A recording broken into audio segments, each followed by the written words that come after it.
forma bastante sorprendente frente a lo que era la historia, pues se ha despertado como muy grande. Se ha despertado que esa aparente gordura que tenía antes ahora se ha hecho musculito, corpulencia y una expresión muy noble.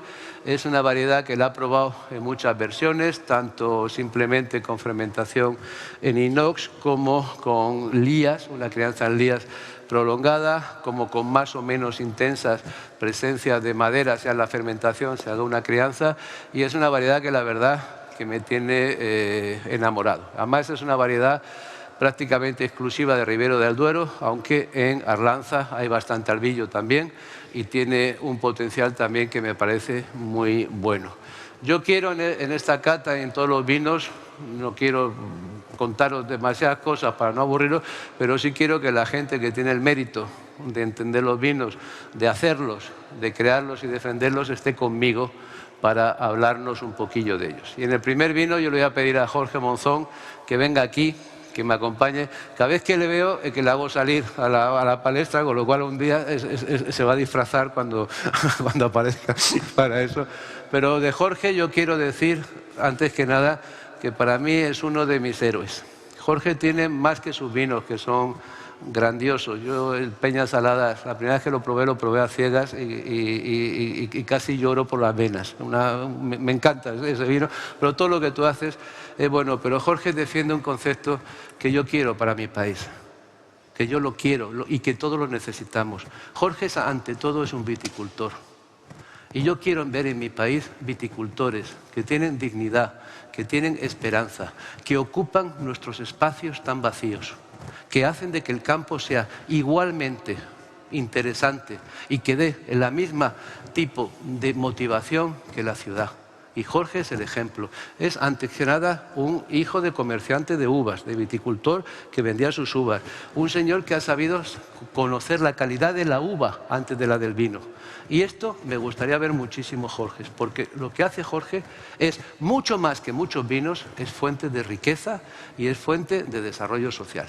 Eso antes que nada. Luego, además, pues se casó muy bien y le enseñaron también, ¿verdad?, a hacer el vino muy bien y cosas, pero eso lo vas a contar tú. Pero Jorge, cuéntanos un poco de tu albillo y de lo que te motivó a hacerla y lo que ves en ella. La verdad que el albillo es la variedad tradicional que hemos visto siempre en casa, bastante minoritario, poco valorado, nada valorado, simplemente para hacer claretes tradicionales del lugar. Y pues esa falta de venta de uva fue la que produjo en su momento pues el elaborar el albillo. En mi anterior etapa, ya pues a mediados de los años 2000, empezamos a elaborar esos albillos. Y el albillo es una variedad muy, casi vamos a decir, muy protestona, es fea. Cuando hiela, la primera que hiela, cuando hay sequía se nota. No madura de manera homogénea, hay verde, hay amarillo, pero tiene algo que es a largo plazo. A los 3 años, 4 años, 5 años es cuando llega a su plenitud. Cuando te dice que ha merecido la pena el camino. Ahí está el albillo. Quizás el albillo también otros problemas que tiene es el momento de madurez, que claro, hay que abrir la bodega antes de tiempo, en fiestas de Aranda, la gente no estaba muy dispuesta. Entonces pues se vendimiaba un poco más tarde, los pHs mucho más altos, la gama aromática cambia totalmente y claro, y hay otro problema entre comillas, que antes había blanco. Entonces la mayoría de los albillos son pirulesas, son otras variedades, son viuras, palominos. Entonces una de las cosas más importantes es decir, esto es albillo, que es una de las grandes pegas que va a tener al futuro Ribera del Duero, es poder discernir qué es el albillo, qué es otras cosas. Yo ahí es una de las grandes luchas que tengo en el día a día, es el trabajar con albillo tal cual y poderla entender. Es una variedad que se pudre con una lluvia de 3 litros, pero tiene una acidez que es realmente singular. Este ejemplo, vamos, lo que estamos probando, que es 2017, Es una de las añadas más críticas que yo he conocido, si no es la mayor que he conocido yo en mi vida, en mi corta vida. Yo empecé en el vino en el año 97, cuando salí de casa, y jamás había visto una cosa igual. Una helada cuando los tallos ya tenían 30 centímetros, no llovió prácticamente en todo el verano, y aún así conseguimos tener un albillo de pHs de 3,10, 3,15, y pienso que muy bonito.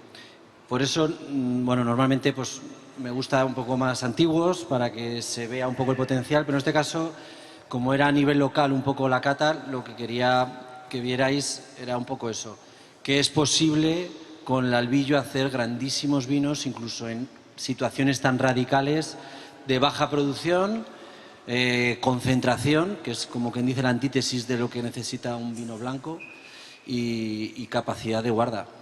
Este vino ha estado cerca de 3 años de crianza, una fermentación para lo que estamos acostumbrados relativamente rápida, casi en 11 meses, 10 meses se hizo, y bueno, pues que lo disfrutéis. Y la verdad que es todavía muy joven. Ahora cuando se empiezan a catar bien son los 2012, 2014, es cuando empieza el albillo a dar un poco lo que decía Pedro de la grandeza. Para mí probablemente éramos la única región del mundo que no hacía grandes blancos. Tú vas a Borgoña y puedes catar grandes tintos, grandes blancos. Vas a Burdeos, hay grandísimos blancos. Todo al lado del pueblo de Burdeos, es cosas increíblemente buenas. Y bueno, pues yo qué sé, pues esperemos abrir camino un poco con estos blancos de calidad, y que un hijo de albañil, viticultor, aquí estamos con estos vinos, pero que a mí lo que me gustaría que hubiera cientos, y que los castellanos, que son más bien recios, tiesos y poco graciosos, pues que por lo menos que salgan, que se atrevan a hacer buenos vinos, porque es posible con mucho cariño y mucho tesón. Aquí no hay más que trabajo, aquí no hay ninguna varita mágica ni mucho bla bla. Esto es estar y escuchar el vino, nunca mejor dicho. Sí. Muchas gracias. Un aplauso, Jorge.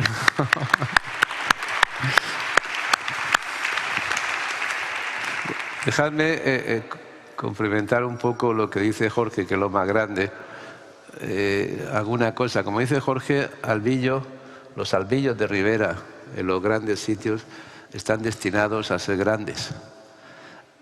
El problema y la oportunidad es que para la mayor parte de los grandes sitios de albillo no sabemos cuáles son.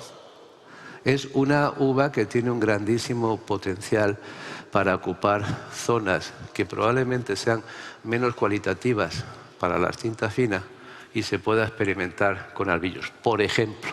O para plantearse mantener unas viñas que tienen una cierta edad, pero que no tienen el clon adecuado, y reinjertar. Todas esas estrategias más de mercado, yo al final siempre bajo al mercado, porque aquí tenemos grandísimos productores que están en la cúspide de la producción, pero ellos tienen que estar apoyados por miles de personas que hacen vinos más accesibles, con menos ambición, porque esto es como funciona el vino, tenemos que tener un territorio que se ocupa. Y albillo creo que es una gran apuesta para Ribera del Duero. Me parece que es algo genial, y os digo que en muy pocos años me he quedado impresionado con el potencial cualitativo y la diversidad de expresiones. Yo a veces cuando doy clases pues siempre digo, ¿cuál es esa región que se desarrolla según un solo eje, que tiene una sola variedad en tinto y ahora una sola variedad en blanco, y que sin embargo tiene una infinidad de expresiones en la cual se podrían clasificar de todas las maneras? Entonces, si me pongo así, la gente piensa Borgoña, pero si me pongo así, es Ribera. Y eso es una cosa que yo creo que merece la pena que investiguemos, esa variedad y esa diversidad. Vamos al siguiente vino. ¿Lo han servido? Sí. ¿Lo tenéis el tinto? Sí. Ah, muy bien. Vamos al siguiente vino. El siguiente vino, hablamos aquí de variedades minoritarias o poco comunes. Pues lo que vais a tomar ahora es un vino que tiene muchas variedades, pero sobre todo tiene una mayoría de una variedad que a lo mejor os suena. Se llama Tempranillo. ¿Y por qué pongo este vino aquí? Un poco para apoyar mi tesis. Tempranillo son unas yemas que crecen con una determinada carga genética. Esas yemas es una parte de la expresión de un origen y de una forma de hacer. Y hay algunos tempranillos, muchísimos, que se hacen, que expresan su capacidad genética y más o menos su clima y se acabó, son perfectamente imitables. Y hay algunas zonas que producen un tempranillo único, diferente, inimitable. Eso ya no es el tempranillo mayoritario, eso es otra cosa. Y esta es la zona de la Arlanza. Yo siempre lo digo, a Arlanza lo único que le falta son personas que la quieran, personas que quieran entenderla, personas que quieran trabajarla.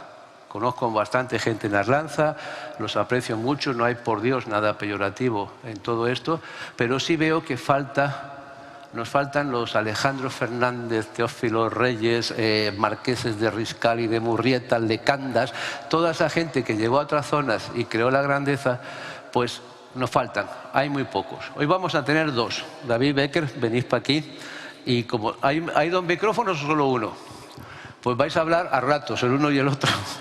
Pero yo con David, yo le conocí a él cuando él empezaba en Gómez Cruzado, en Rioja. Gómez Cruzado, una casa histórica, de las más antiguas que hay en Rioja, barrio de la Estación. Sin embargo, una bodega que no mucha gente conocía porque había pasado unos años de un bache cualitativo bastante serio. Yo no sé cómo lo ha hecho él, no lo sé cómo lo habéis hecho los dos, pero el caso es que habéis puesto a Gómez Cruzado en muy pocos años para lo que es un producto que viene de una sola vendimia al año y que tienes una sola oportunidad al año, habéis pegado un subidón a Gómez Cruzado impresionante. Y yo encontré por casualidad el otro vino que lo teníais ahí medio experimentado, casi secreto, los Sabinares, en la Arlanza. Y yo con la Arlanza pues la conocía, es una zona histórica porque es el único gran viñedo de una capital que estaba muy lejos de una capital, porque la Arlanza se desarrolló para alimentar la ciudad de Burgos, a la gente rica, y luego estaba el Conde de Lerma y todo aquello, pero es una región que se quedó totalmente olvidada. Es una región muy fría, está al límite a veces o estaba al límite a veces del cultivo de las variedades mayoritarias que son Tempranillo y Albillo también. Y es una región que bueno, ha tenido creo que algo más que notable, una actividad de defensa de los viticultores por parte de la cooperativa, que han hecho lo que tenían que hacer, mantener eso vivo y poco más. Entonces, de esto que le falta a Arlanza, pues con ellos dos ya faltan dos personas menos para que Arlanza pueda ser grande, porque yo creo que ellos han sabido interpretar esta dimensión de la Tempranillo fría, de la Tempranillo ácida, de la Tempranillo fresca, de la Tempranillo que te pasa una dimensión, una expresión que creo que es absolutamente inimitable. Los productores en Ribera, en Toro, en Cigales, en Rioja, saben que hay que luchar contra la bajada de acidez de Tempranillo. Vosotros tenéis que luchar contra para que llegue a la madurez. Sí. Y a mí me parece que es la asociación Ribera de la Arlanza, Tempranillo y también Albillo es una de las avenidas de futuro para el vino de calidad en Castilla y León. Y vosotros sois los primeros héroes de esa avenida, espero. David, Becker, contar cómo habéis hecho esto. Bueno, pues el proyecto comenzó en el año 2011. Becker trabaja aquí en Ribera y yo trabajo más en Rioja. Y los dos somos de la zona, nuestra familia desciende de allí. Y teníamos la ilusión de hacer un proyecto con un matiz totalmente romántico en la zona, ¿no? Sobre todo con vinos tintos. Y el hacer vinos tintos allí realmente era algo nuevo, porque todos los viñedos, la cultura y todo lo que hay alrededor del vino en la zona está basado para hacer claretes, como hemos comentado antes, ¿no? Aquí también en la Ribera. Y comenzamos a hacer tintos. Como decías, ¿no? Nuestro punto difícil era buscar la madurez, porque pensábamos, veníamos de Ribera, de Rioja, y decíamos, bueno, habrá que esperar mucho en vendimiar, Y luego, bueno, nos hemos ido sorprendiendo de cómo realmente viñas en equilibrio, aunque estén a más de 1000 metros, acaban madurando y se acaban llegando incluso a un punto de sobremadurar si las dejas, ¿no? Entonces, bueno, en este caso lo que tenemos aquí es un 2014, el vino es el Temido, es uno de los 3 vinos que hacemos también un blanco y otro que se llama el Confín.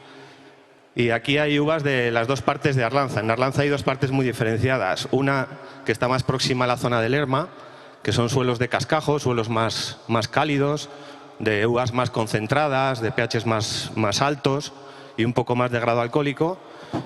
Y luego la zona de Covarrubias, que son suelos muy diferentes, suelos muy salvajes, muy rojos, que no los hay en muchas zonas vitícolas del mundo, muy originales, y que sobre todo hay muchísima altitud, que llegamos casi hasta los 1010 metros de altura, ¿no?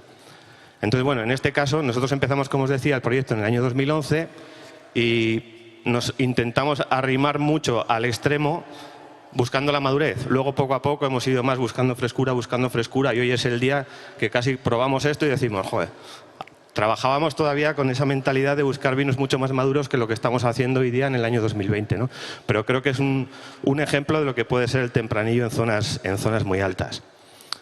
Comentábamos también esta mañana que para que os hagáis una idea, viendo las analíticas, por ejemplo, de vinos terminados, de mostos de este año, pues tenemos tempranillos que tienen 14 grados y medio y 4 gramos de málico, que es algo técnico, ¿no? Pero que yo creo que es bastante difícil de encontrar tanto en Rioja como en Ribera, ¿no? Lo que lo hace un sitio realmente especial. Y otra cosa que también nos diferencia creo que es la gran cantidad de variedades que hay, aunque siempre el tempranillo es la mayoritaria, pero hay también mencía, garnacha, un montón de variedades blancas, un montón de variedades que ni siquiera conocemos, ¿no? Curiosamente, cuando a veces se cata este vino, mucha gente nos dice, se nota mucho la mencía, porque tiene un carácter un poco salvaje, un poco muy profundo. Y bueno, la mencía no se puede notar porque tiene un porcentaje de un 0,5%, por decir algo, ¿no? Pero sí que el tempranillo de la zona tiene un carácter un poco salvaje, un poco potente y un poco diferente al resto, ¿no? Que yo creo que también es algo que nos ha pasado en algunas denominaciones de origen de Castilla y León, que teníamos el espejo de Ribera, todos queríamos mirarnos en él y olvidábamos un poco cuál debía ser nuestra propia tipicidad, ¿no? Que es algo que siempre hemos reclamado para Arlanza. El hacer vinos de Arlanza, no intentar hacer vinos de Ribera en Arlanza, sino hacer vinos que tuvieran la tipicidad. Claro, todo esto se va aprendiendo con el tiempo, hace falta que este pase e ir aprendiendo todos, ¿no? Sí, señor. Becker. ¿Quieres añadir algo? Poco que añadir, la verdad. Nada, agradecer a Pedro, sobre todo, que nos dé esta oportunidad, porque para nosotros es un embajador dentro de la Arlanza y alguien al que apreciamos enormemente. Bueno, añadir, pues principalmente de los sitios más interesantes en cuanto a mezcla varietal para nosotros, mucho más porque somos de allí. Entonces siempre le damos un carácter, lo que os ha dicho David, un poco un carácter romántico, ¿no? Porque esto sin carácter romántico, esto no funciona, ¿eh? Esto ya os digo yo que esto, ir a elaborar allí a un sitio perdido del mundo, bueno, es mi pueblo al final y el de David, pero al final esto conlleva muchísimo trabajo, muchísimo esfuerzo. Pero bueno, cuando te encuentras cosas como, no sé, chaselas doré allí, que hacer un blanco con un porcentaje de chaselas, que era algo que no existía en el mundo, una variedad alpina dentro de la Arlanza, y dar un carácter a los blancos tan diferente, la verdad, es que es todo un lujo, ¿no? O un Cabernet del año 40, me reía yo de Torres, ¿no? Decía, joder, el Cabernet más viejo de España lo tengo yo, en vez de Torres, ¿no? No, bueno, la verdad que Maturana de Navarrete, ¿no? Cosas realmente interesantes dentro de una conformación monástica que es la que nos da un poco la identidad. Y sobre todo, bueno, al final el tempranillo, el tinto fino, no se parece en nada, ni a Rioja ni a Ribera, tiene identidad propia. Creo que en el 2013 empezamos a vendimiar el 27 de octubre. Empezamos a vendimiar. Acabamos mucho más allá de los santos, ¿no? Entonces, bueno, creo que la riqueza está ahí. 100% de acuerdo con Pedro. Lo que falta es gente. Lo más complicado es trabajar allí. Eso sí, es muy, muy complicado. Pero bueno, creo que es un reto para todos. Nada, poco más. Muchísimas gracias, Becker. Muchas gracias.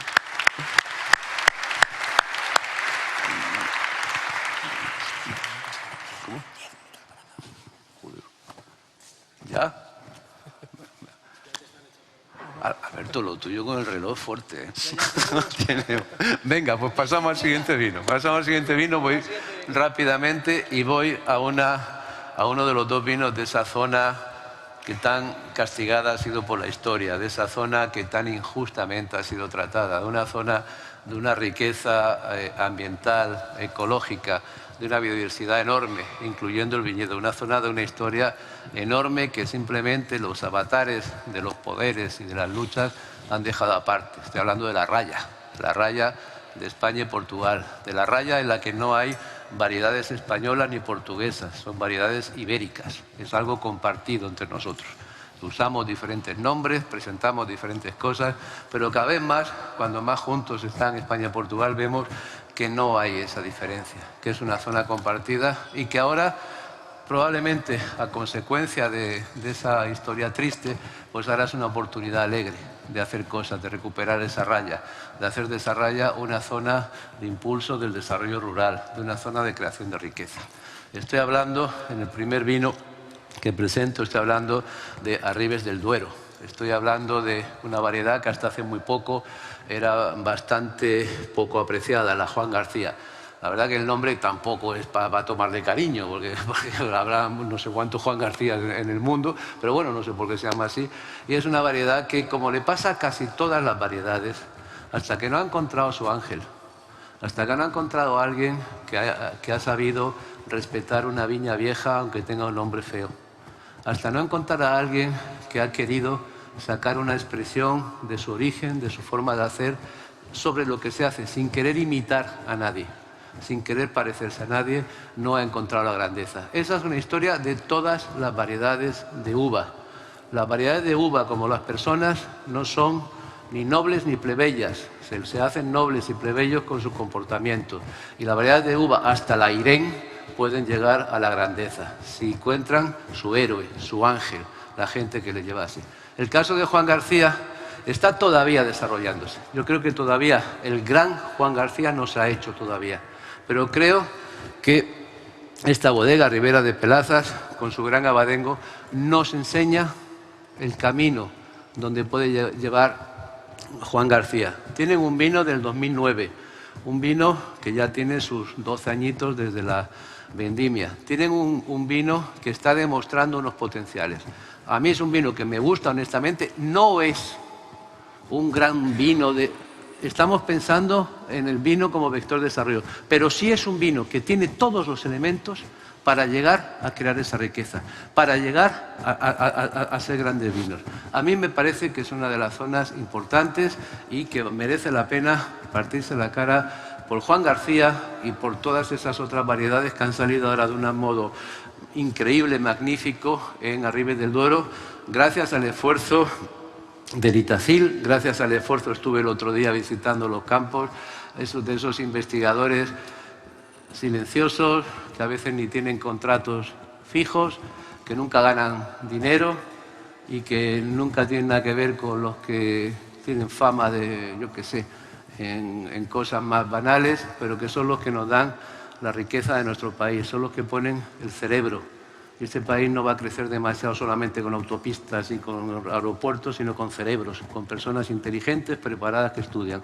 Y ellos lo que están haciendo es recuperar Arribes del Duero este patrimonio genético. Y a consecuencia de eso, toda esta región me parece grande. No tenemos ningún representante de la bodega, pero sí quiero transmitir mi admiración por lo que hacen. Ellos han sido los pioneros de la recuperación de Arribes del Duero y yo creo que nos van a dar muchas pistas por dónde puede ir ese tipo de recuperación. Y como me voy comiendo los minutos y a Alberto la sonrisa se le está poniendo así doblada, paso al siguiente vino. Ven para acá, que vamos a hablar con el bodeguero, vamos a hablar la otra zona, la zona tan injustamente y tontamente llamada Sierra de Salamanca, o sea, es la Sierra de Francia, toda la vida ha sido así. Me imagino que será la falta de sentido del humor de nuestros vecinos la que no ha permitido llamarles Sierra de Francia, pero bueno. Previsión. Me imagino que será esa la razón, ¿no? Pues fue más que nada en previsión de su falta de sentido del humor. O sea, porque, anticipándola. claro, anticipándonos a no tener 10.000 litigios jurídicos en cada país donde vendiésemos una botella de vino de la Sierra de Francia. Entonces, por eso decidimos llamarlo Sierra de Salamanca. Bueno, pues vamos. En cualquier caso, sí está en Salamanca y sí es una sierra, con lo cual tenemos el 66% del nombre muy bien y hecho. Y él es uno de esos héroes. Aquí el vino es el resultado de un esfuerzo colectivo de cooperación y de confianza entre personas que a veces no se conocen. Eso siempre lo digo, lo que distingue al ser humano de los animales. La capacidad que tenemos de confiar en Google sin conocer a nadie para sacar la información. Eso ni una hormiga, ni una abeja, ni un perro lo haría, y eso nos distingue de los demás. Y la creación del gran vino es un esfuerzo cooperativo. Pero en ese esfuerzo cooperativo, en ese esfuerzo de confianza mutua, se necesitan héroes. Gente que dé el paso adelante y luego que les dejen dar otros 2 pasos adelante.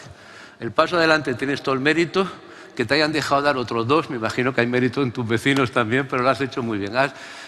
Habéis rescatado la uva Rufete, que no es española, es una uva ibérica, es una uva de la Raya, es una uva que viene de esa zona magnífica, en las 2 partes de la Raya, ¿verdad?, que se ha desarrollado. Y yo creo que lo que más habéis sabido es, ya llevo siguiendo tus vinos muchos años, es haber ido avanzando hacia el equilibrio, ¿verdad?, hacia encontrar la finura, la propia expresión de esa Rufete. Pero cuéntanos un poco tu aventura.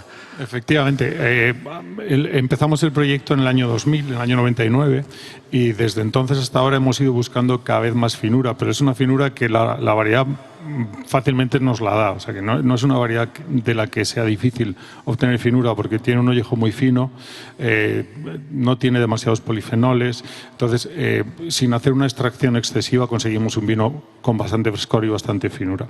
Y empezamos el proyecto seleccionando rufetes de toda la comarca y haciendo una plantación con una colección de rufetes de 10 parcelas diferentes, en colaboración con Jesús Yuste y con Litacil. Y a partir de ahí hicimos una parcela con esos 40 clones distintos, plantados todos en las mismas condiciones de cultivo para poder compararlos. Y de estos 40 clones hemos hecho nuestras plantaciones, pero ya mezclados. Es una selección masal más que una selección clonal. Y bueno, pues la verdad es que apostamos por la variedad Rufete desde el principio, por ser autóctona, y cuando una variedad es autóctona es por alguna razón. O sea, la gente la lleva cultivando desde hace siglos, porque es una variedad que se da muy bien en la zona y que además se ha adaptado muy bien a la zona. Yo veo que en las zonas de alturas donde mejor se da el Rufete, y en la Sierra de Francia, sobre todo donde tenemos los viñedos en Cámbrico, pues están entre 700 y 850 metros. Y con eso conseguimos con cargas de viña no demasiado elevadas, con unos rendimientos bajos, especialmente en este vino que estamos catando, que son cepas de 1902. Aquí tenemos nada más medio kilo por planta, con lo cual madura un poquito antes que las cepas que vienen con más carga, y estamos vendimiando normalmente a principios de septiembre. Y con eso conseguimos un buen frescor. Muchísimas gracias. Os dejo hablar poco, que veo que el tiempo va... Pero que acaban de servir el vino, ¿eh? ¿Has servido todo ya? Sí, yo creo que sí. Muy bien. Venga, vamos a Cebreros, que antes se está hablando con el presidente de la Denominación de Origen. ¿Está por aquí? Bueno, ahora hablamos. Cebreros o Gredos, por razones políticas y lo que sea, pues una región natural que Gredos se convierte en parte o en 2 denominaciones de origen y parte de otra, a la cual es difícil encontrarle un sentido. Se llama Vinos de Madrid, y entonces pone Arganda y pone... Sabes que, bueno, yo con mi hermano tenemos una bodega en Gredos que se llama Canopy, y sí, cuando empezamos allí en 2004, la intención entre toda la gente que estábamos haciendo garnachas de Gredos era que hubiera una denominación que se llamara Garnachas de Gredos. Claro. Al ser 3 comunidades autónomas diferentes, fue absolutamente imposible poner de acuerdo a los políticos de las 3 denominaciones de origen para que hubiera una sola denominación de origen interterritorial como Rioja. Es decir, una denominación de origen como Rioja hoy sería imposible. Sí, señor. Pues, bueno, pues ha hecho así, ¿qué le vamos a hacer? La política es lo que es. En cualquier caso, yo soy una región que conozco hace muchos años. Yo me acuerdo de crío, pues los vinos de Cebreros, que tenían fama por ser vinos muy duros, muy rústicos, muy extraídos, y luego, pero se bebían. Y luego aquello... pues fue el abandono completo, hubo una preponderancia del turismo, que a veces parece una industria a veces nefasta para el crecimiento de otras cosas, para otras cosas es buena, y se fue abandonando toda la zona. Se arrancaron muchas cepas, sobre todo por gente que se jubilaba, que dejaba todo. Llegó a haber ahí más de 12.000 hectáreas, ahora no sé cuántas quedan, pero serán 1.000 y pico o 2.000. y sobre todo había mucha pobreza. No había un cambio generacional porque ningún padre, ninguna madre querían que sus hijos estuvieran en ese tipo de cosas. Y llegaron unos héroes, que fueron pues Telmo, que estaba por aquí esta mañana, y que fueron los Dani, Jiménez Landi, tu hermano, los chicos de Comando G, y fueron sacando unos vinos que muy rápidamente, y perdonad que lo diga desde mi punto de vista, demasiado rápidamente, alcanzaron las cotas más altas en la apreciación por parte de los prescriptores. Y yo ahí, como mi visión es, al final para mí lo más importante del vino es que cree riqueza, cree desarrollo y cree cosas que sean equilibradas y tengan futuro. Pues me gusta mucho, y a mí me gusta mucho el vino de Cebreros, me gusta mucho que haya ocurrido eso, no me gusta que no hayan ocurrido otras cosas. Para mí la bodega quizá más meritoria en Cebreros es la cooperativa, que han hecho un trabajo absolutamente increíble en mantener algo que se iba. Y que hacen vinos que buscan otro tipo de cosas. Pero como os he dicho esta mañana, a mí me importan todos los vinos como factor de riqueza. Yo no creo que nos podamos permitir, los que estamos en esto, pensar que los vinos finos, más caros, van a vivir por sí mismos, van a vivir solos. Hasta Vega Sicilia tuvo sus años raros. Esto es un esfuerzo cooperativo, esto es una ocupación del territorio. Y yo veo a Gredos como una región que podrá llegar a producir grandes vinos. Y para mí un gran vino es un vino que va a vivir más de lo que vivo yo, porque la capacidad de envejecer va unida a la grandeza del vino, en mi punto de vista, que es más que discutible, pero que además tiene que crear una riqueza que permita el recambio generacional, y en esa riqueza tienen que estar los vinos que se beben a gusto y que tienen identidad. Por eso yo hoy he preferido presentaros como Gredos lo que para mí, como Cebreros, lo que para mí es una de las mejores avenidas para Cebreros. Un vino que paga un precio muy razonable, muy bueno por la uva, que no se vende caro, que no está pensando en el margen y que está pensando en decirle al que le guste, esto es Cebreros. No es un vino que está aspirando a 98 puntos Parker o a 100 puntos. No es un vino para que lo guardes durante 22 años. Es un vino para que lo bebas con gente que ama Cebreros. Y eso, a los que estamos aquí, que nos gusta todos el vino, sabemos que a veces acabamos hartos de los vinos tan así y necesitamos ese vino de la identidad que tenga esa humildad y esa grandeza de ser lo que es. Esto para mí es una avenida de futuro más que interesante para Cebreros, para todo Gredos. Hay que sacar un precio de la uva, hay que pagárselo a la gente, hay que animar el recambio generacional y hay que hacerlo con vinos que tienen su mercado. Y hay que tener la grandeza de espíritu para no querer ir conquistando siempre las glorias de los puntos Proença, que está por ahí, Parker, Peñín y demás, sino hacer el vino que se bebe a gusto y que es, porque este vino no puede más que ser Gredos. Nadie más puede hacer una garnacha de esta manera, con esa escasa preocupación por el color, con ese sacar el fruto inmediato, con esa forma de beberse solo. Eso lo defiendo tanto como los, ¿cómo se llama el rumbo al norte? Los Ataulfos, los Fin del Mundo, las viñas escondidas y todas esas cosas que hacéis. Discúteme algo, Juanma, que me quería discutir, que lo veo ahí. Es que no tenemos tiempo y Juanma, que es un team player, se está conteniendo. Si quieres dejar algo... Yo es que no tengo mucho más que añadir a lo que dice un maestro como Pedro. No está aquí nuestro amigo Andrea Kubat, que es un enólogo muy serio, un Master of Wine, que os contaría mucho mejor que yo el proyecto, pero vamos, ellos llegan hace unos años, ven viñas abandonadas, viñas olvidadas, viñas que no tienen nadie que las cuide y empiezan a hacer este proyecto. Ya tienen 2 o 3 vinos en la zona. A mí este me encanta. Los han llamado vinos de montaña. En este caso es garnacha granítica, pero también hay un poco de suelos pizarrosos. Hay que recordar que Cebreros son 2 valles, el del río Alberche y el del Tietar, y también una sierra, y que hay apenas 19 bodegas. 19. O sea, la cooperativa hace un proyecto que se llama La Viña de Ayer, solo con ese título, que puede estar inspirado por una canción de Nacha Pop, pero es muy evocador de que estamos tratando de recuperar cosas en peligro de extinción y en peligro de muerte. Así que no puedo estar más de acuerdo contigo. Muchas gracias, Juanma. Muchas gracias. Vamos al último vino, que ya veo que voy con retraso, y luego tenemos la otra. Un vino de mi heroína favorita,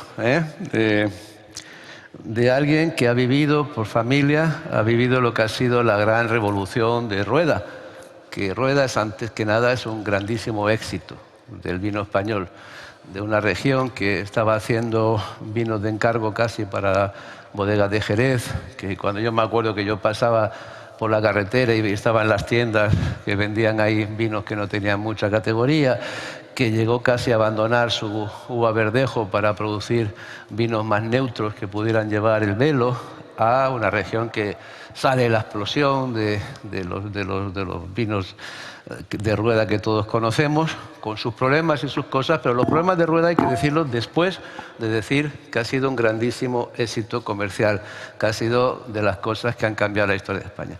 Pero Carmen y su familia, pues ellos participan de ese éxito, hacen grandísimos vinos de Rueda estilo moderno, pero se acuerdan de lo que fue durante muchos años la gloria de Rueda, de lo que fue el vino que no tenía miedo al aire, el vino que se dejaba crear sus arrugas con belleza, del vino que tenía su distinción. Y yo creo que, y además, ella está aburrida de recibir premios, porque cada vez que lo manda a un concurso se lleva los oros y debe ser ya un rollo, porque queda un poco hortera todo oro, ¿no? Tendría que tener un poco así, pero vamos, lo gana todo. Y yo creo que es una de las vinos que es inimitable de nuevo, da una personalidad, quizá no sea un vino que vaya a tener nunca un gran mercado, ni falta que le hace. Esto con que le guste a unos pocos miles de personas es grande, y creo que es uno de los grandes vinos de España, y que es una identidad de Rueda que hay que defender, que hay que apoyar, porque me parece única. Carmen, cuéntanos solo algo. Una cosa me gustaría añadir, que normalmente la muerte es para siempre. Y entonces estos vinos históricos de Rueda que murieron, de repente han vuelto a la vida. Sí, y es casi como el milagro de los panes y los peces. Sí, señor. Y me parece admirable. Bueno, muy buenas tardes a todos. Muchísimas gracias. Y aparte le quiero agradecer a Pedro que haya incluido 2 vinos blancos, porque yo no concibo una cata de grandes vinos del Duero sin vinos blancos. Así que gracias por la parte que nos toca. Gracias. Bueno, para nosotros no ha sido un nuevo resurgir, ¿no? Porque nosotros nunca lo hemos dejado de abandonar, porque para nosotros es el alma de nuestra empresa y de nuestra familia. Nos tenemos que trasladar al siglo XIV a buscar el origen de estos vinos, donde la zona de Rueda, que entonces bueno, pues no se conocía ni mucho menos por ese nombre, vendía sus vinos por cuanta más antigüedad eran, los añejos, 4 añejos, 3 añejos, ¿no? Cuanto más antiguos eran, más precio obtenían en los mercados, y de hecho tenían ordenanzas reales proteccionistas que no se podían traer vinos de fuera hasta que no se terminaban de vender los vinos de Rueda. Porque bueno, un dato que no ha comentado Pedro es que aparte pues actualmente soy la presidenta de la denominación de origen Rueda, con lo cual bueno, pues estoy muy contenta del nuevo resurgir de estos vinos, aparte del de mi empresa, por supuesto. Creo que soy la única que no soy técnico de por aquí, con lo cual yo me vais a perdonar mis limitaciones, ¿no? Yo soy la gerente de la empresa, pero no soy enóloga, y gracias a Dios pues tengo gente dentro de mi empresa que hace muy bien las cosas. Para nosotros digo que es el alma de nuestra empresa y de nuestra bodega, porque la familia Gutiérrez compró la antigua bodega de los dominicos, que se la expropiaron, como mencionabas esta mañana, ¿no? En la primera desamortización de Mendizábal, y la compraron en el año 41. Con lo cual, el próximo noviembre haremos 80 años en esa casa. Alberto Gutiérrez en ese momento pues fue un visionario, pasó de ser un comerciante de vinos a elaborar directamente. Y ahí ya venían unas botas de solera, y eran los dorados y los pálidos. Entonces, nosotros consideramos, porque han puesto 2016 en la ficha de cata, no sé por qué, porque es un vino sin añada. Aquí vamos por un sistema de reposición. Nosotros seguimos haciendo la crianza oxidativa bajo el método tradicional, en damajuanas de 16 litros expuestas al sol. Ahí están mínimo un año, entre 6 meses, 7 meses, un año, ¿no? Y luego pasan al sistema de presoleras y luego soleras. En nuestro caso es un vino que está añadido el alcohol hasta los 17,5 grados, con lo cual al final conseguimos un vino súper estable. Ah, perdón, ¿no se me oye bien? Perdón. Bueno, me alegro que no ponga nada a la ficha de cata, porque así lo pueden catar ustedes y sacar sus propias conclusiones, pero para mí pues es elegante, sutil y sobre todo eterno, ¿no? Bueno, muchísimas gracias y salud a todos. Muchísimas gracias, Carmen. Muchas gracias y vamos con 15 minutos de retraso y además yo tenía que haber empezado hace 15 minutos una tabla redonda, con lo cual solamente, por favor, recuerden, las variedades son fundamentales, pero no podemos construir la riqueza solamente con la variedad. Tiene que ir asociada a una tradición, a un suelo, a una gente, a un origen siempre. Segunda, los grandísimos vinos son estupendos, son fundamentales, pero por favor, saquemos €1 más de cada botella. Pedro, nos va a venir a buscar la Guardia Civil, ¿eh? Más por cada kilo de uva y vamos al otro lado. Muchas gracias a todos.